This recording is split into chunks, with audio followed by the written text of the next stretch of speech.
welcome to Tarunayas. Today we will be discussing MCQs based on the current affairs of 22nd of October 2022, and also I have taken some of the previous year questions of UPSC CSE.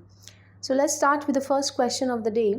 Consider the following statements regarding polio and select the correct answer. So certain statements are given and you have to select the correct answer. The first statement is, it is a bacterial disease spread via vectors such as mosquito and fleas. This is an incorrect statement because polio is not a bacterial disease. Polio is a viral disease. Alright, and it does not spread from vector. Polio has been completely eradicated from the world. Incorrect.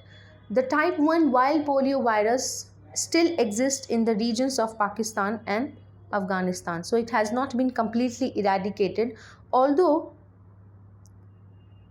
the type 2 and 3 wild polio virus, they were eradicated from the world in the year 2015 and 2019 respectively.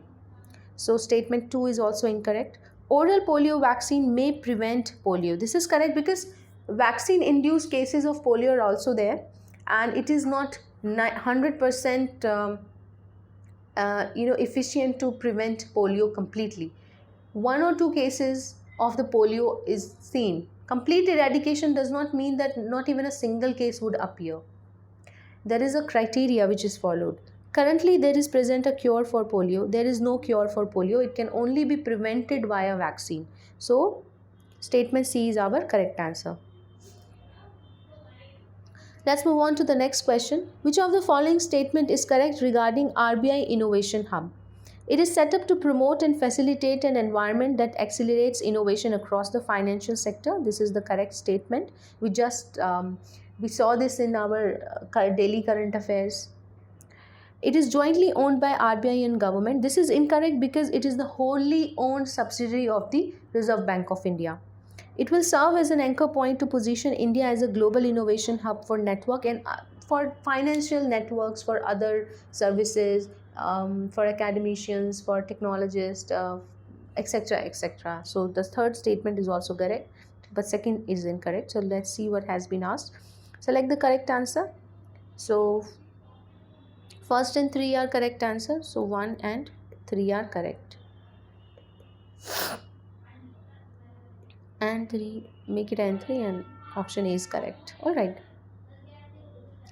Question number 3 says, which of the following statement below is incorrect? Now, incorrect statement has been asked. It is an indication used to identify goods having special characteristics originating from a definite geographical territory. This is correct. This is with respect to the GI tag. So, first statement is correct. The tag is valid for 20 years. Incorrect. The tag is actually valid for the 10 years, and it is primarily given for agriculture, natural or manufactured products. Partially the statement is correct, so we will consider this as incorrect statement. The Geographical Indication of Goods Registration and Protection Act 1999 seeks to provide for the registration and better protection of geographical indication relating to goods in India. So this is the correct statement. It is governed and directed by WTO TRIPS. This is also the correct statement. So the only incorrect statement is the B. Therefore, B will be our answer. Question number 4 talks about, so you have to select the correct statement regarding the Great Indian Bustard. It is the largest bird in India. It is correct. It is only found in India in the state of Rajasthan. This is incorrect because Great Indian Bustard majority population is found in Rajasthan, which is approximately 95%, but certain individuals can be seen in the state of Maharashtra, this Andhra Pradesh, and certain parts of the Karnataka also. And it is also found in the Indian subcontinent, right? So they migrate to the Pakistan as well because that's the part of their territory. All right. So therefore, second statement is incorrect. It is critically endangered in the IUCN Red List. This is correct. So 1 and 3 are the correct statements. So you have to select the correct answer. So 1 and 3 are the correct statement. Please make it 3. 1 and 3 are the correct statements. So option A is our correct answer. Let's move on to the next question. With reference to the Agni P missile, select the correct answer. It is a new generation advanced variant of the Agni missile. That's correct.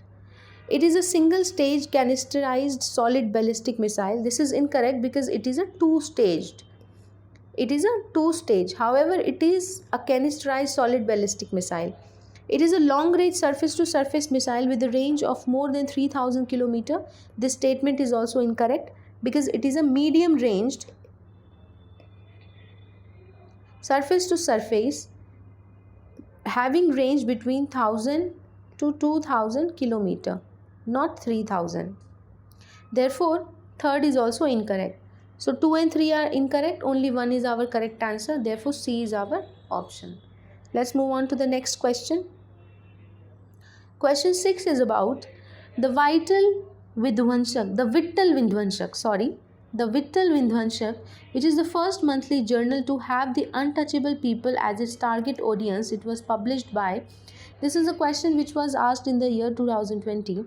So let's talk about the options here. Gopal Baba Valangkar, I have no idea about it. Suppose I have no idea.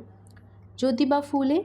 We know that Jyotiba Phule, the most famous book of Mahatma Phule is Gulamgiri. Mohandas Karamchand Gandhi and Bhim Rao Ramji Ambedkar, both these people, they were working in the 20th century. Mahatma Jyotiba Phule wrote in the 19th century, and Vittal Vidvanshak, it was published by Gopal Baba Valangkar. So A is our correct answer. Next question is, with reference to the land reforms in India, which one of the following statement is correct? The sealing laws were aimed at family holdings and not individual holdings. The major aim of land reforms was providing agricultural land to all the landless. This is the correct statement. It says that it was aimed at family holdings and not individual holdings. This is incorrect. Alright. It resulted in cultivation of cash crops as a predominant form of cultivation. This is incorrect because it led to the subsistence farming. If there is a fragmentation of land, it will lead to subsistence farming because for commercial cropping land consolidation is needed. Land reforms permitted no exemption to the ceiling. This is incorrect. Exemption was given. So B is our correct answer. Let's move on to the next question. Which of the following statement best describes the carbon fertilization? Now, what is carbon fertilization? Basically, with the increase in the carbon dioxide gas in the atmosphere, the rate of the photosynthesis increases. Because carbon dioxide acts as the limiting factor in case of photosynthesis. The increased plant growth due to increased concentration of carbon dioxide in the atmosphere. And photosynthesis can also lead to increased growth in plants. Increased temperature of earth due to increased concentration of carbon dioxide in the atmosphere. Increased acidity of oceans as a result of increased concentration of carbon dioxide in the atmosphere. This is ocean acidification, not carbon fertilization.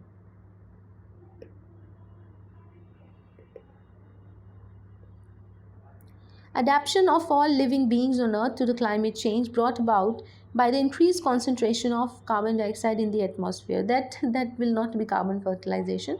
Option A seems to be the most appropriate and close to the statement, therefore to the explanation. Therefore A is our correct answer. Please excuse me for I have cold. The crop is subtropical in nature. A hard frost is injurious to it. It requires at least 210 frost-free days and 50 to 100 centimeters of rainfall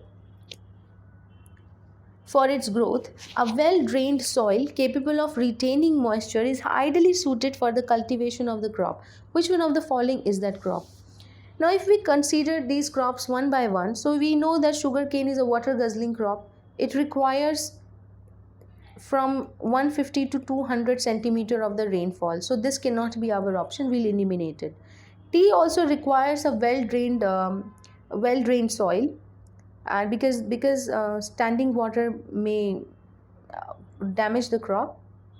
And tea is also subtropical in nature and it is grown in the hilly areas. Alright, so we can eliminate this option also. If we consider jute, then yes, jute is a tropical crop.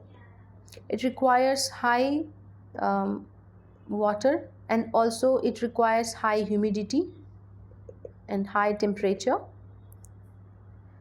Alright, cotton is the only option which is left that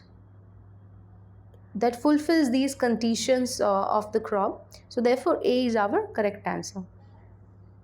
Let's move on to the next question and the last question of the day. The preamble to the Constitution of India is, this is a question which was asked in the year 2020.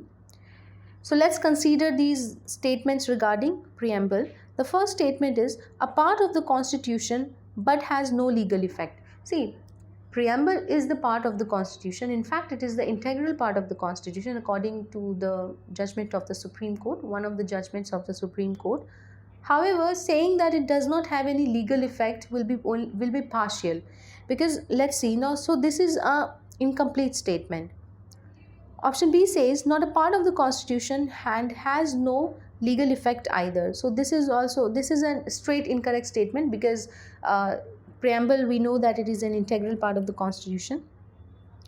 A part of the Constitution and has the same legal effect as any other part. This is incorrect. Alright, because we cannot compare it with other provisions in the Constitution, because preamble is non-justiciable in nature. It cannot be enforced in the court of law. A part of the Constitution but has no legal effect independently of other parts. This is the most appropriate statement that is close to explaining preamble. So option D is the correct answer. So that's it for today. Thank you so much for watching Tarun IAS. Have a nice day.